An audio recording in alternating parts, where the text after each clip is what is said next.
दोस्तों, तो अब हम देखने वाले हैं type and the mechanism of reaction. Reaction जो हम केमिस्ट्री में टेक पार्ट करने वाले हैं अभी, वो फंडामेंटली दो प्रकार के होंगे। एक है सिंपल और एलिमेंट्री रिएक्शन, और दूसरा जो है वो मेरा कॉम्प्लेक्स और कंपोजिट रिएक्शन। नाउ सबसे पहले what is a simple reaction? ध्यान दो, सिंपल और एलिमेंट्री रिएक्शन में प्रोडक्ट जो बनता है, यानी लिखो अगर मैं, reagent gets converted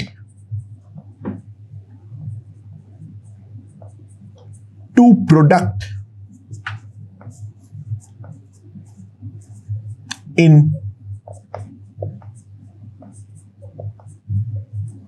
single step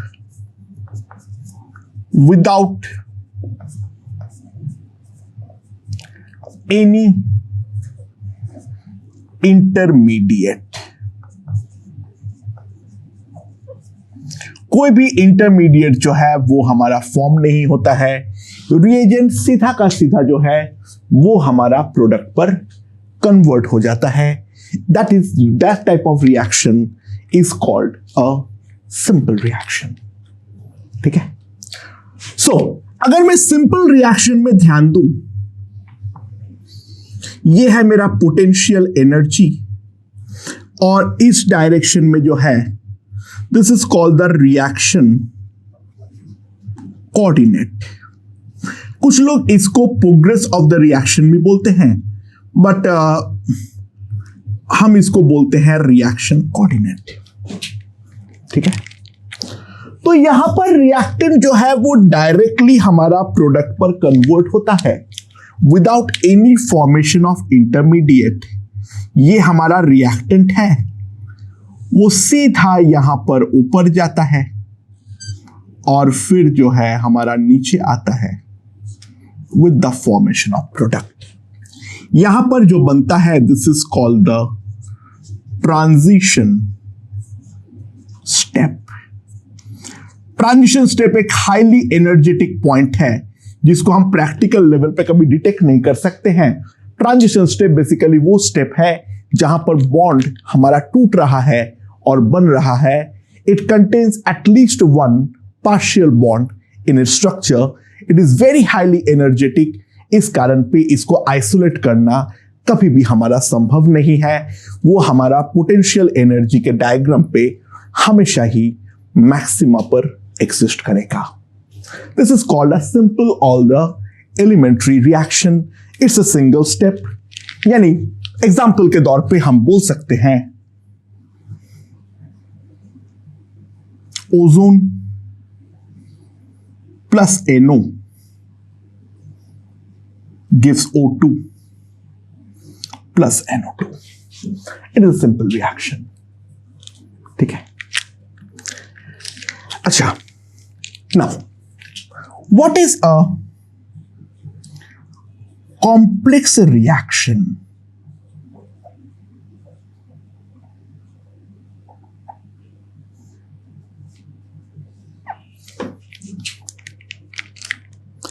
complex reaction में reagent to product formation, reagent to product formation is at least via one intermediate। कम से कम जो है वो एक इंटरमीडिएट बनेगा ही बनेगा। And reaction contains at least 2 steps। Reaction contains at least 2 steps। पर ज्यादातर रिएक्शन जो होता है वो हमारा कॉम्प्लेक्स रिएक्शन ही होता है। यहां पर कोई सिंपल रिएक्शन तो होता नहीं है। फॉर एग्जाम्पल अगर मैं देखूं H2 plus Cl2 in presence of sunlight 2HCl बना रहा है, तो ये मेरा एक कॉम्प्लेक्स रिएक्शन हमेशा होने वाला है। अच्छा, अगर मेरा एक इंटरमीडिएट है तो इन दैट केस क्या होगा? अगर मेरा एक इंटरमीडिएट है तो इन दैट केस मेरा क्या होगा? यहां पर है मेरा potential energy. This is my reaction coordinate. तो I start with the reagent, I start with the reagent और द रिएक्टेंट। सबसे पहले एक ट्रांजिशन स्टेप बनता है, फिर बनेगा मेरा एक इंटरमीडिएट और फिर वहां से बनेगा मेरा product. This is my intermediate I. Intermediate हमेशा एनर्जी डायग्राम के मिनिमम एग्जिस्ट करेगा, और एक अगर इंटरमीडिएट होगा तो दो मेरा ट्रांजिशन स्टेप होगा। एक बात तो ध्यान देना, number of TS is always equals to number of intermediate plus 1। Transition step का संख्या हमेशा इंटरमीडिएट से एक हमारा ज्यादा होगा।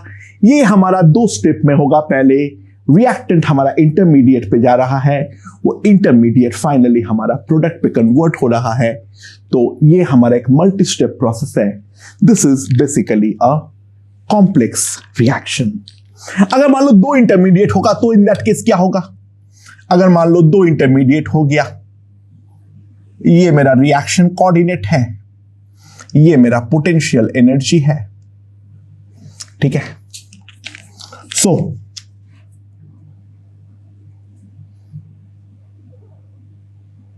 पहले I1 बन गया मान लो, फिर हमारा I2 बन गया, फिर जो है वो मेरा I3 बन गया। ये R है, ये P है, ये मेरा I1 है, ये मेरा I2 है, यहां पर मेरा TS1 है, TS2 है और ये TS3 है। तीन ट्रांजिशन स्टेप मेरा बनते हुए यहां पर हमारा आगे बढ़ेगा, ठीक है। अच्छा, slowest step of a complex reaction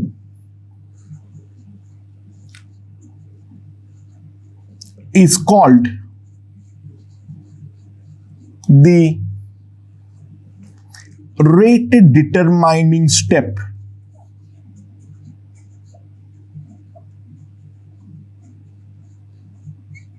or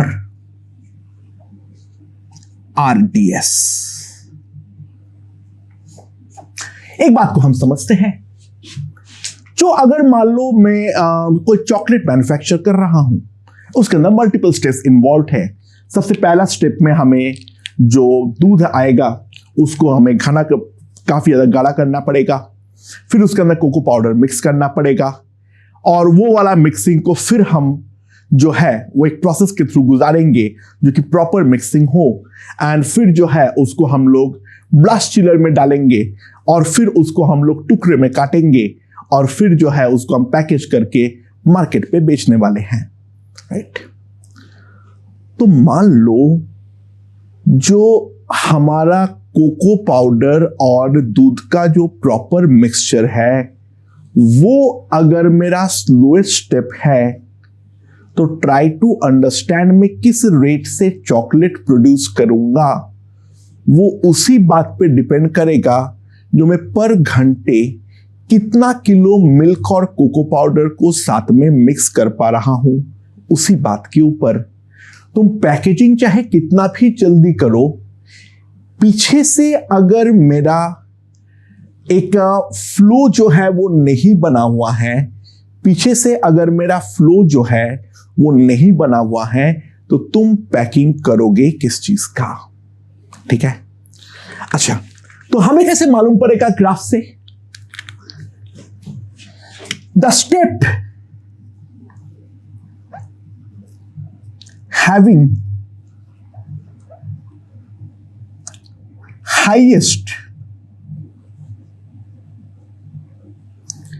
activation energy of the forward reaction is the rate determining step. वो स्टेप जिसका फॉरवर्ड डायरेक्शन का एक्टिवेशन एनर्जी हमारा सबसे ज्यादा हो, वो हमारा रेट डिटरमाइनिंग स्टेप यानी आरडीएस होगा। ये वाला ग्राफ पे अगर हम देखें तो this step is going to be RDS. अच्छा, एक बात ध्यान देना, for a reaction if forward activation energy and backward activation energy are comparable, then the reaction is said to be reversible.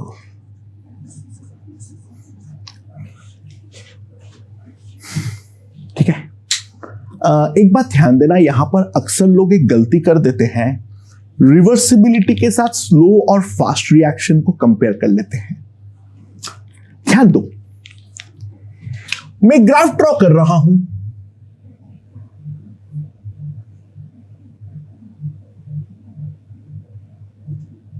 अगर मेरा एनर्जी डायग्राम इस प्रकार से है कोई स्टेप का, तो ये वाला स्टेप जो होगा, क्योंकि फॉरवर्ड एक्टिवेशन एनर्जी बहुत ज्यादा कम है, that will be fast and this will be an irreversible, क्योंकि फॉरवर्ड और बैकवर्ड एक्टिवेशन एनर्जी हमारा कंपेरेबल भी नहीं है ये वाले स्टेप पर।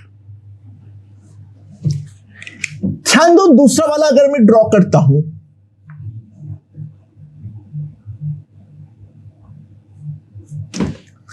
फॉरवर्ड एक्टिवेशन एनर्जी भी कम है, बैकवर्ड एक्टिवेशन एनर्जी भी कम है, दोनों आपस में कंपेरेबल है, तो it is going to be a fast reversible process.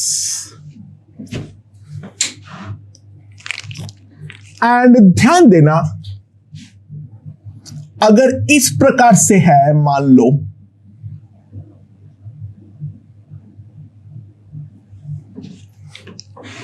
Forward activation energy बहुत ज्यादा हाई है, फॉरवर्ड एक्टिवेशन एनर्जी बहुत ज्यादा हाई है, तो ये वाला रिएक्शन बहुत ही ज्यादा स्लो होगा और दोनों आपस में कंपेरेबल भी नहीं है, तो this is going to be a slow irreversible one.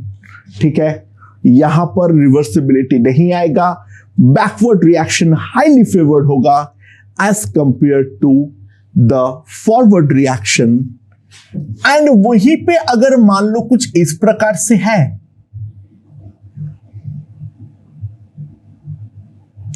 तो try to understand it is going to be slow and reversible process.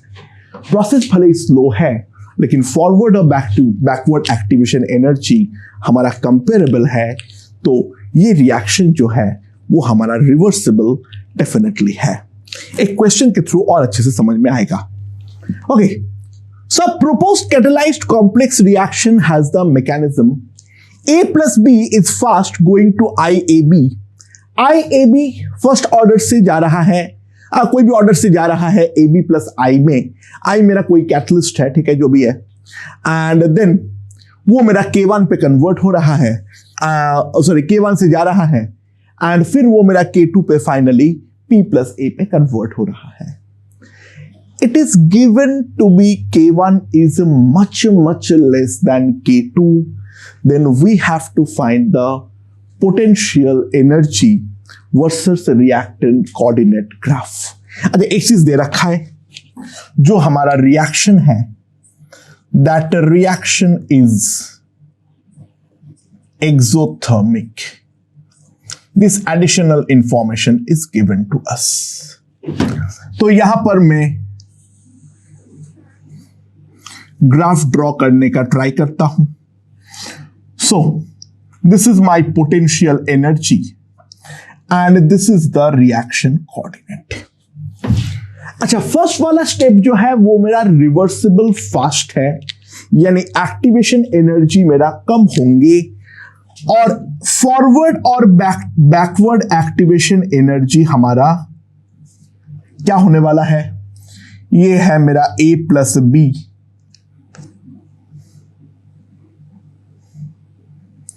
They will have a small activation energies. अरे ये नीचे आएगा, कोई गारंटी है? नहीं, बिल्कुल भी नहीं है. इस चीज का कोई भी गारंटी नहीं है. ये तो कहीं पर भी जा सकता है, इसके बारे में कुछ भी नहीं कह सकता हूं. And now this step is slow, hence this step is going to be the RDS. So this is going to get converted to AB plus I. यहां पे एक ट्रांजिशन स्टेप बन गया था, यहां पर एक ट्रांजिशन स्टेप बन गया. एंड नाउ ये फाइनली K2 हमारा काफी ज्यादा बड़ा है, तो ये वाला स्टेप हमारा फास्ट होना चाहिए. So this will be product plus A. Obviously बात है, रिएक्शन एक्सोथर्मिक है, तो फाइनल प्रोडक्ट जो है वो हमारा नीचे आना चाहिए. This step is going to be the RDS. RDS controls the overall rate of the reaction. मेरे ख्याल से ये ग्राफ जो है वो हमें अच्छे से समझ में आ गई है. एक बार इस ग्राफ के ऊपर ढंग से ध्यान दो. ओके दोस्तों, तो एक चीज ध्यान दो, collection of all elementary steps, collection of elementary steps in a given reaction is called the mechanism of the reaction. कोई एक रिएक्शन का मैकेनिज्म क्या होता है? कोई भी एक रिएक्शन, जितना भी हमारा कोई भी हमारा एक रिएक्शन जो है वो जितना भी हमारा एलिमेंट्री स्टेप्स पे हो रहा है, उन सब के कलेक्शंस को ऑर्डर वाइज अगर हमें लिखता हूं तो उसको हम बोलते हैं उस रिएक्शन का मैकेनिज्म. तो mechanism of an elementary reaction consist of a single step, and mechanism of a complex reaction will obviously contain more than one steps. At this point, we define a very important term, that is the molecularity.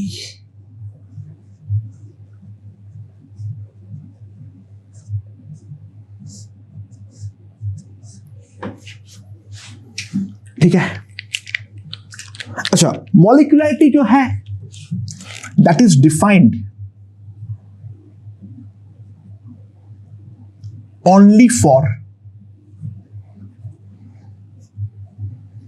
an elementary process.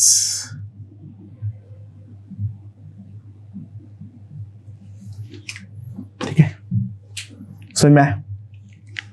Process मतलब step भी हो सकता है, कोई एक elementary step है उसका molecularity हमारा डिफाइन करें. राइट. अच्छा, क्या होता है ये? इट इज द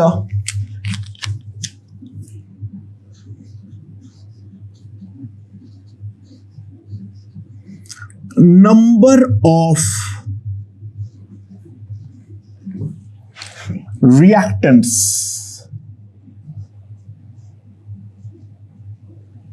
वो रिएक्टेंट कुछ भी हो सकता है, वो हमारा एक एटम भी हो सकता है, या फिर वो हमारा एक मॉलिक्यूल भी हो सकता है, या फिर हमारा वो एक आयन भी हो सकता है, या फिर हमारा वो एक रेडिकल भी हो सकता है। कुछ भी हो सकता है, उस बात से कोई फर्क नहीं पड़ता है।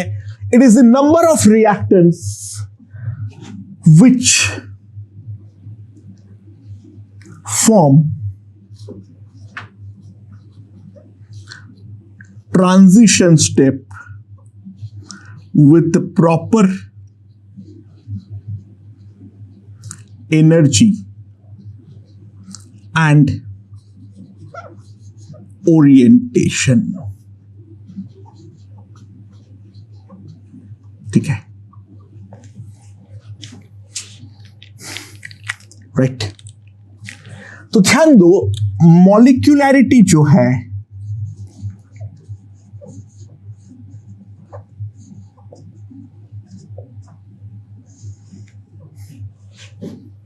it is always a positive integer, unlike the order of the reaction which can be anything. Molecularity is always a positive integer, ठीक है। most common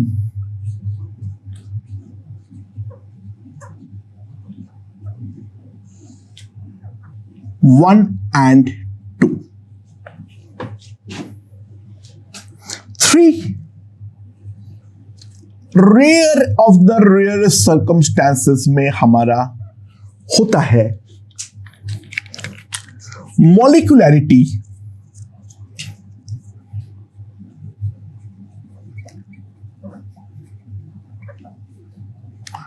greater than or equals to 4 is not at all observed. Molecularity greater than or equals to 4 is not observed. ठीक है, right. Reason क्या है, कोई पूछ सकता है। यार एक बात समझो, हाईवे में जाते हो, दो गाड़ियों का कॉलिजन अक्सर दिखता है, या फिर एक गाड़ी जाके डिवाइडर पे मार दिया, वो भी हमें अक्सर दिखता है, ठीक है।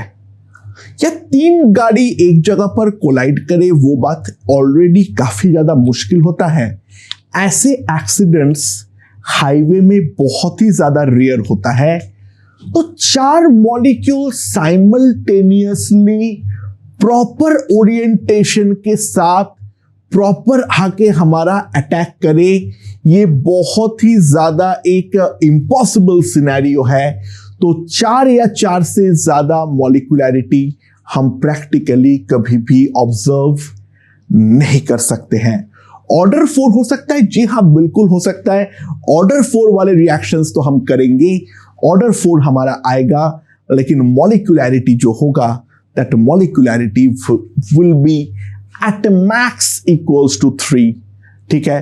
3 भी बहुत ही ज्यादा मारपीट के होता है। एंड मॉलिक्यूलैरिटी 3 वाला एक ही मेन रिएक्शन हम ऑर्गेनिक केमिस्ट्री में पढ़ते हैं, उसको आगे जाके हम देखेंगे, that is called the Cannizzaro reaction. बाकी हमारा जो पूरा रिएक्शन है ऑर्गेनिक का, वो या तो हमारा मॉलिक्यूलैरिटी 1 होता है या मॉलिक्यूलैरिटी हमारा 2 होती है, ठीक है। अच्छा, मॉलिक्यूलैरिटी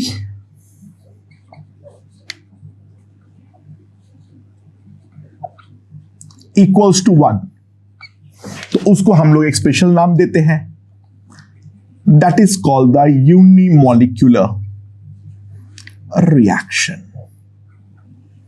मॉलिक्यूलैरिटी अगर 1 होता है तो उसको हम बोलते हैं यूनिमॉलिक्यूलर रिएक्शन। और मॉलिक्यूलैरिटी अगर हमारा 2 है तो उसको हम लोग बोलते हैं बाइमॉलिक्यूलर रिएक्शन, और मॉलिक्यूलैरिटी अगर 3 है तो उसको हम बोलते हैं, जो बहुत ही अदर रेयर केसेस में होंगे, that will be called a trimolecular reaction. ठीक है, राइट। सो यहां पे हम मॉलिक्यूलैरिटी के बारे में चर्चाएं जो है वो हम कर चुके हैं। ओके दोस्तों, एक इंपॉर्टेंट चीज ध्यान दो। तो मान लो हमारे पास AA plus BB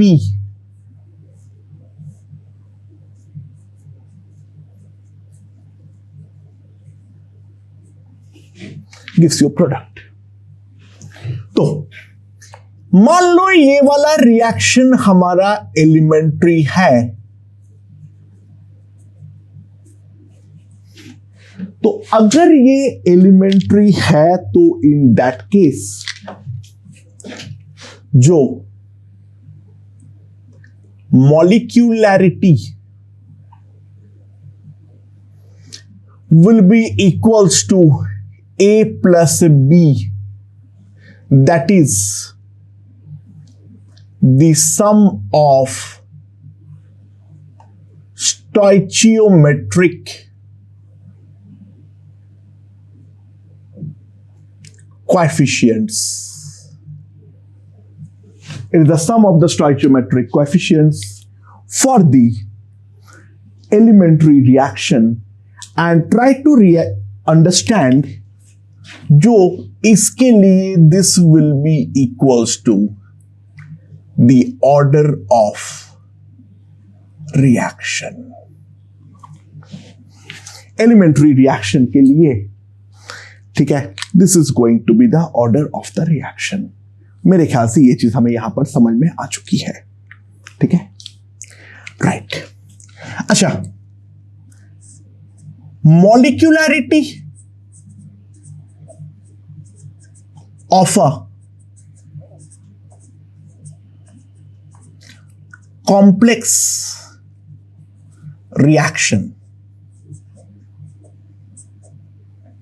has no physical significance.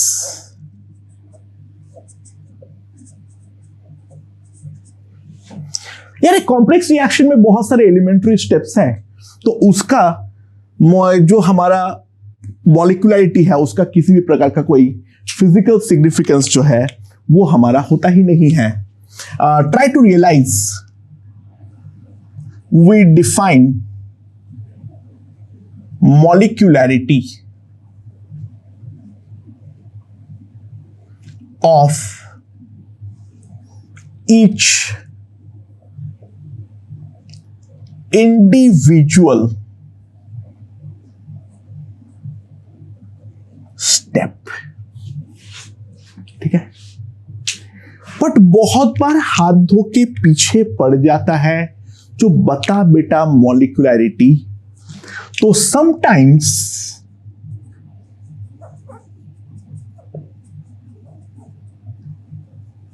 मॉलिक्यूलैरिटी of RDS is taken as the molecularity of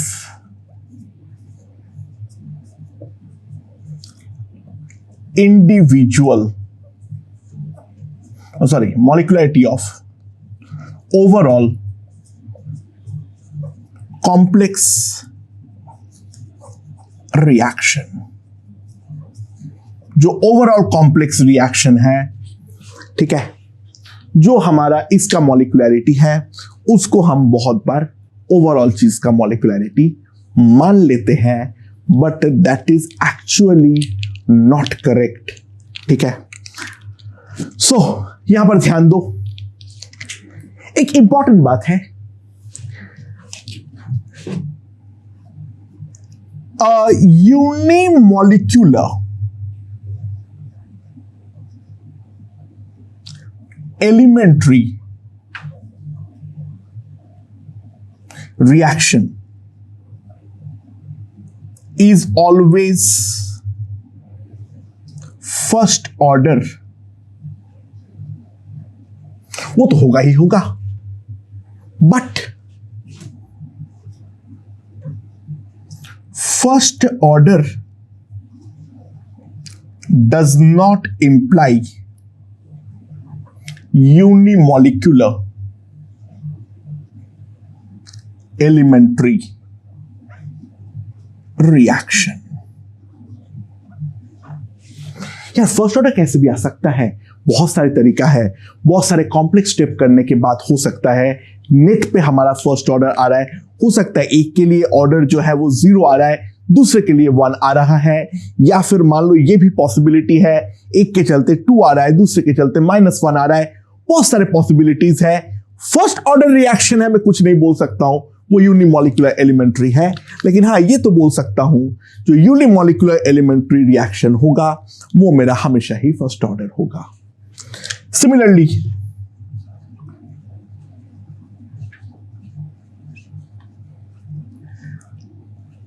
बाइमोलिक्यूलर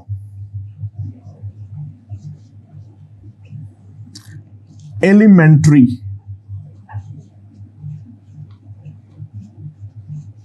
a bimolecular elementary reaction is always second order.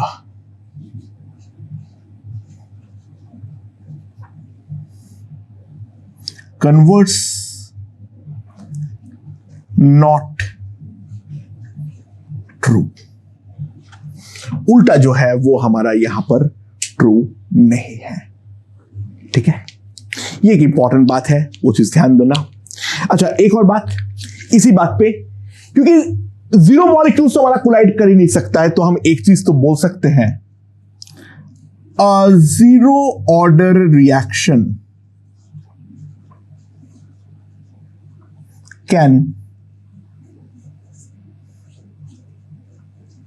never be elementary। एक 0 ऑर्डर रिएक्शन जो है वो हमारा कभी भी एलिमेंट्री नहीं हो सकता है। तो यूनिमोलिकुलर बाइमोलिकुलर के बहुत सारे एग्जांपल्स हैं, तो इसका सिंपल एग्जांपल एक देख लो।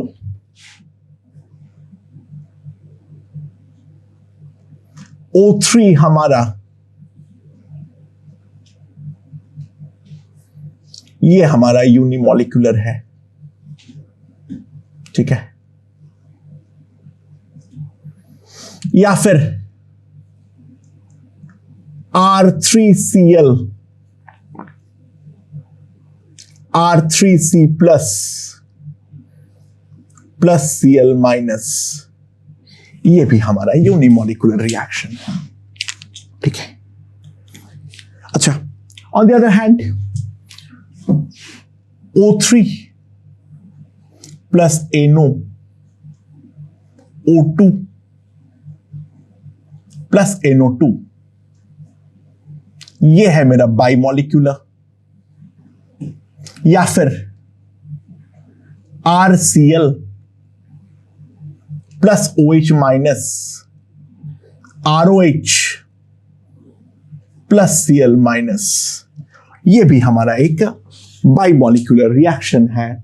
तो दोस्तों basic type and mechanism of the reaction हमने यहां पर बातचीत कर चुके हैं।